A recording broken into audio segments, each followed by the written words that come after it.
and welcome to PigTube.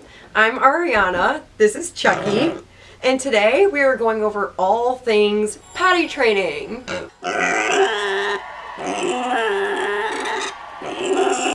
Training dogs for a living has definitely made this potty training experience a lot easier for me.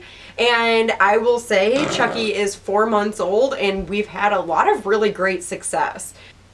There are some similarities to training dogs and a lot of differences too. So I figured since we've had such great success, I would at least share my tricks and my techniques so that hopefully I can help potty train some of your little pigs at home. Pigs are indeed smarter than dogs, however, their anatomy is a lot different. So what that means is that intellectually they will understand potty training and they can be potty trained just like a dog, but their anatomy is a lot different. So it just takes a little bit longer for them to be reliably and completely potty trained than it would for a dog. Before I break it down into steps with how to actually potty train your pig, I'm going to start with just some basic rules that will set you up for success and get you results much faster. You're about to learn that potty training is really a lifestyle. So, what do you think, Chuck? Let's get started. The first rule of potty training is to have a clean litter box very close by. The difference between dogs and pigs, a puppy, they typically have all of the muscles developed to hold their bladder around 6 months. A pig doesn't really have all those muscles developed until roughly 2 years. So what that means is that pigs pee frequently, and when they have to pee, they don't typically have a lot of notice. And I have seen that with Chucky many times when he is in a complete dead sleep and out of nowhere he'll fly up in the air squealing because he has to pee and he has to pee now.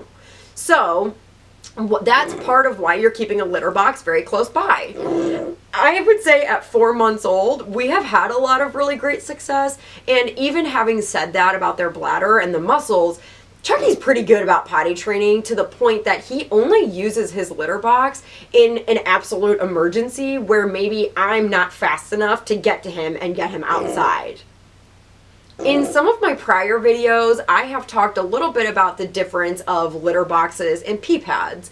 I have more of a preference for litter boxes. I think that the pee pads can just be a little bit wasteful and they don't do a good job absorbing the odor of pig pee, which is pretty stinky, and I don't feel like it's enough of a boundary to teach them that when this boundary is gone, to stop peeing there. I hear a lot of times that people will remove the pee pad when the pigs are older, and because it's such a thin piece of paper, a lot of times the pigs will continue to pee there because it's not enough of a difference, where a litter box is a little bit of a bigger boundary, so when you remove the box, they can understand, don't pee there.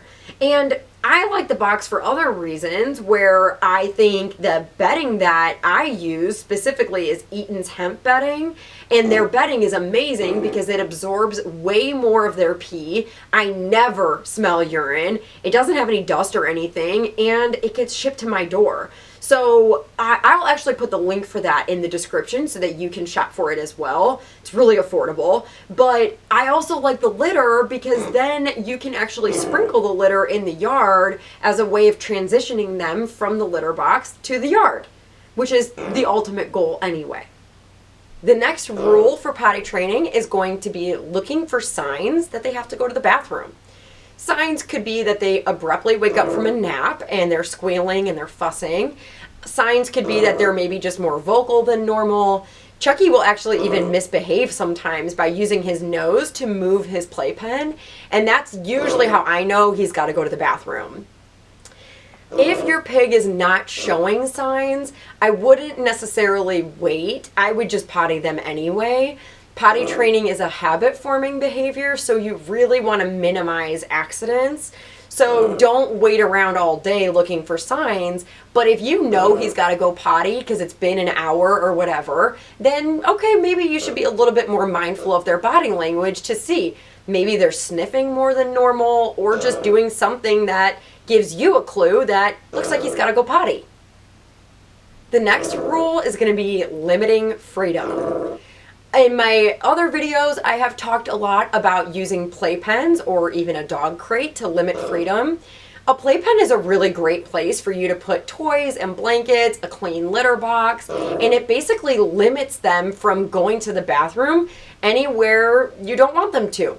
Pigs are so clean that they really don't want to pee or poop where they sleep. And there's actually some really cool science that proves that shortly after pigs are born, they will wiggle away from their mom to go to the bathroom in a different area, and then they'll come back. So pigs don't want to pee or poop where they sleep, and by using a pen, you're basically limiting their options. You're either going to have to go on your bed, or you're going to have to go in your litter box. I would watch my one YouTube video on what to buy for a mini pig, and in that video you'll see how and why I have my playpens arranged the way that I do. I only have 2 playpens, and I did notice in the one that was a little bit bigger that he was having more accidents. But since then I have made the playpen much smaller and his accidents have stopped.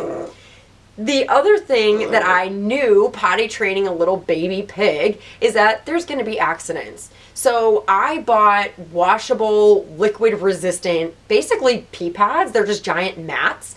And I put them on the bottom of my playpens so that when there's accidents, it doesn't ruin my floors or get the smell stuck in my carpet. So I highly recommend those. They're machine washable and so convenient. I don't really plan on giving Chucky a ton of freedom, just walking loose around my house until I trust his potty training a little bit more. I don't want him to develop the habit of potty training because I'm giving him a little too much freedom too soon. Another really great rule with little pigs would be to catch them in the act of peeing or pooping. One really important thing that I need to mention here is that we're not catching them in the act to shove their nose in it. You should not be shoving your pig's nose in their accidents. You should not be shoving your dog's nose in your or their accidents. And you certainly should not be shoving your children's nose in their accidents. So the reason we're catching them in the act is to help guide them. So if you catch your pig having an accident, you're going to pick them up and with a stern no, you're going to put them in their litter box. If you catch them peeing or pooping in their litter box, you want to catch them in the act so you can reward them. I would keep some chopped up veggies nearby so that way anytime you catch them peeing or pooping in their litter box, they get an instant reward. If you find the accident, you're probably too late to even do anything. So I always say catch in the act so that you can redirect or reward. The next rule is that you want to be mindful of their schedule. So for example, you might want to ask yourself, okay, how long after a meal does he have to go potty? How many times after a meal does she have to go potty? How long can they hold it before they go potty again? You can even document this with a piece of paper of she peed at this time but then had an accident at this time. So you can start making these potty times as predictable as possible. The last rule before we start making our way into the steps of potty training is going to be as simple as just be proactive. Don't finish chopping that onion. Don't put that one thing away. Don't push off pottying. You will be too late. Potty training is really one of those things that you want to prevent accidents. So the more you bring them outside, the less they will go in the house. The more they have accidents in the house, the more likely they are to repeat that behavior. So don't waste time. Do everybody a favor and just be proactive. If you have a minute to spare, go potty your pig. All right, Chucky, I think those are all the rules. Let's start talking about the steps of potty training. The first step of potty training a pig is litter box training. This to me is more of like the easy, hands-off part of potty training. The ultimate goal is that they go to the bathroom outside, but as a baby, pigs are so clean that they really do the litter box mostly by themselves. You're just putting them in there to be proactive and to enforce good potty training habits, but even at less than 8 weeks old, Chucky was using the litter box by himself, of course with some accidents. Anytime I'm taking Chucky out of his playpen, I was always really careful and mindful to put him in his litter box before he came out to play or cuddle or do any training. And basically, I would put him in his box and I would say over and over again, go potty, go potty, go potty. And then I kept vegetables nearby so that if he went to the bathroom, he would get rewarded. And it's a really great way for him to learn that there's a designated potty area, and it's really helpful for him to know that what the phrase go potty means. So that's a really helpful way to do that. As a young boy, he probably fought me maybe for a week, I think just being confused. The first week or so, I would put him in his box and he would fight me and have a little temper tantrum, but I just kept putting him in there and I just kept telling him, go potty. And I think there was definitely confusion as a baby because I would even catch him occasionally sleeping in his litter box, but that was usually if there was just fresh bedding in there, and obviously you don't want him sleeping in there. That is strictly a potty spot only. So if you catch your pig sleeping in the litter box, get them out. If you want to play it safe, if you don't know what certain noises mean or you don't know what certain body language means, I would just be safe and just put them in the litter box. Anytime that you're not sure, the answer is put them in their litter box. It's always better to be safe than sorry. Right, Chuck? There was a mistake that I did make when I was potty training Chucky that I would love to save you the trouble on. So when I first got Chucky, he was less than 8 weeks old, and at that age, they are peeing so often and so unpredictably that I really didn't fuss a whole lot with getting him to go potty outside. I was primarily just using the litter box. And of course, we spent time outside and he would pee while we were out there. But where I kind of dropped the ball was I didn't have him pooping outside. So when the time came to transition outside, the hardest part of the potty training process was getting him to poop outside. But this is preventable. So learn from my mistakes, and what I would recommend is only use that litter box as your primary option for the first week. And that whole week, you want to be reinforcing go potty, but you also want to be learning the potty schedule. So that way the transition is a whole lot easier. I would recommend using the litter box that first week, but then when you are outside, keep some vegetables nearby so that if you catch him or her peeing outside or pooping outside, you can instantly reward them and start teaching them to go outside as well. That's about it for litter box training. I would say the only other couple things I have would be to scoop every day, and I would even say if they're primarily using the litter box, I would probably twice a week at least, I would do a full empty, bleach, and refill with fresh bedding. The minimum would be probably twice a week. If it's too saturated, they really don't want to use it anymore. Lastly, with potty training with the litter box would be to make sure that you also have a litter box in their crate as well for when you're sleeping or when you're gone at work. The next part of potty training, step number 2, is going to be transitioning outdoors. So this is really where it really starts to feel a little bit more like work, and it's a little bit more challenging, but it totally is worth it, and you'll get through this phase so fast. And again, the goal is for them to go to the bathroom outside full time. So what I would do, I would start with a designated area of your yard that you want to be the potty spot. And this could be a corner, it could be somewhere with leaves or pine straw. I wouldn't put it somewhere with tons of acorns or stuff for them to eat, or they may just get distracted when they're there. What I did with Chucky was I would either carry him to his potty spot or I would leash walk him all the way to his potty spot. I'm basically preventing him from having any pit stops on the way. Like I said, he really would pee anywhere in the yard, but I wanted there to be one designated potty spot so that I can almost get him to go on command. The peeing was really the easy part of this for me. It was a lot harder getting him to poop, which is how I know I waited too long to do the transition. When I started to notice how attached he was to pooping in his litter box, I basically dedicated an entire Saturday and Sunday that I just spent a ton of time outside, especially when I knew he had to poop. So what I did was I leash walked him around the whole yard for the first day was kind of brutal. It was about an hour and 45 minutes. That is much longer than it should have been. So that's how I know I waited too long to transition him outside. The second day, however, wasn't as bad. It was still about 40 minutes for him to poop outside the second day. But the good news is after that second day, he started pooping outside immediately. And I actually noticed after day 2, he would even alert me to say, hey lady, I gotta poop, get me outside. So that was a quick phase.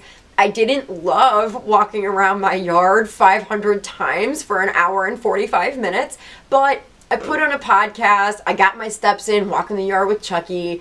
If you want to be a little bit more proactive in that department, I would say as a young pig, spend more time outside and keep a treat with you so that way if you catch them pooping, you can get that reward in immediately. And again, the more time you spend outside with them, the more likely they are to go to the bathroom. So you could probably even skip the struggle I had if you just spend more time outside.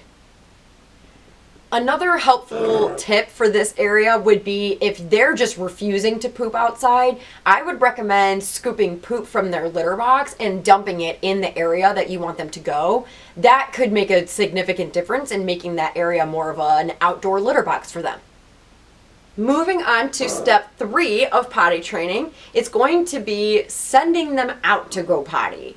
What that means, so pigs love to be outside all day long, and sometimes you don't want to be outside all day long. Sometimes you want to just open the door, send them out, go potty, and they come back in. This is something that takes a little bit of patience, but like I said, Chucky's 4 months old and we're doing a lot of this, so it doesn't take forever, it just takes a little bit of time. The prerequisite of really getting them to this point would be that you are at a point that every time you put your pig in that potty area, they are consistently using it to go to the bathroom. Once they're doing that, you are ready for this step. So up until now, you should be at a point that every single time that your pig goes potty in that area, you give them a treat. So what we've basically done is we've created the habit that whenever you go potty, come to me and you get a treat. So what you want to do is when you find them going to the bathroom, you want to start inching your way back to the house to almost build on that habit of when you go to the bathroom, now you come to the house. And the goal is for you every time when they're going to the bathroom, you're getting further and further away and closer to the house so that the behavior you're looking for is they go to the bathroom, they come back to the house to get the treat. I will warn you, the harder part of this is actually getting them to go to their potty area. In the morning when he has to go really, really bad, there's no distractions, there's no pit stops. He is running and squealing all the way to his potty area and then running and squealing all the way back for a treat. However, I'm not always that lucky. Sometimes he wants to stop and root around, or he wants to find some acorns, or he wants to lay in the sun. So a lot of the hard work here is actually teaching them that you have to skip all that nonsense and you got to go to the bathroom.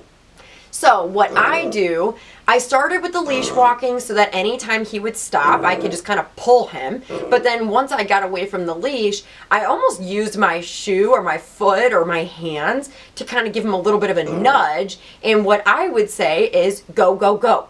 And I would basically be herding him all the way over to his area so that I eventually got to a point with him that I could be maybe 5-10 feet away, and all I had to do was say go, go, go. And he learned I better hustle and get to my potty area. So that has helped tremendously. I would recommend using a treat, even if it's a very tiny chunk of pepper or cucumber. I would keep using it every time at this point, or they're going to lose the urgency to run back to the house, and instead they're just going to lollygag the whole way back, if they even come back. So again, we're building the habit. Go out, potty, come back.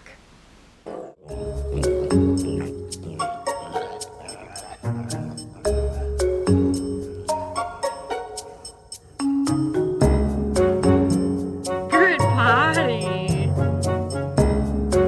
Good boy.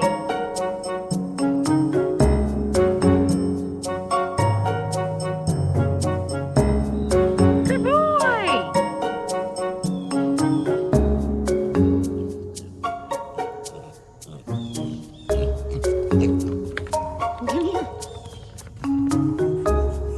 Good boy.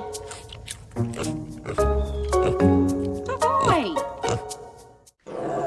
This does take a little bit of time, a little bit of patience. You'll probably notice that there's good days and bad days, but you're building a habit, you're building a lifestyle, so this will pay off. It just takes a little bit of time and patience, but you'll get there. Okay, we have made it to our final step of potty training, which is going to be removing the litter box.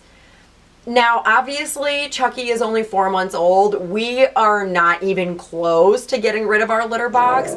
I am admittedly not even a lifelong pig expert. So what that means is this is probably even a little bit of a new step for me. So I'm just going to tell you my plan and where I'm going to go from here. Many people will just continue to keep a pee pad or a litter box around permanently, just in case there's an emergency and they're not fast enough, even as an adult. It's almost like a backup plan. I'm not even close to removing the litter box for Chucky, but I haven't really figured out if I'm going to do that or not. If I have to do that, I will, but I like to go a little bit further and just hope for no litter box in my house at some point. The best recommendation that I have to even figure out is it time to remove the litter box would be, I would say using their scoop and mixing around their litter and seeing how saturated is it or how dry is it. If you get to a point that you come home every day or you wake up every morning and that litter box is completely dry and there's no pee in there, then you're probably at a point that you can start getting rid of the litter box.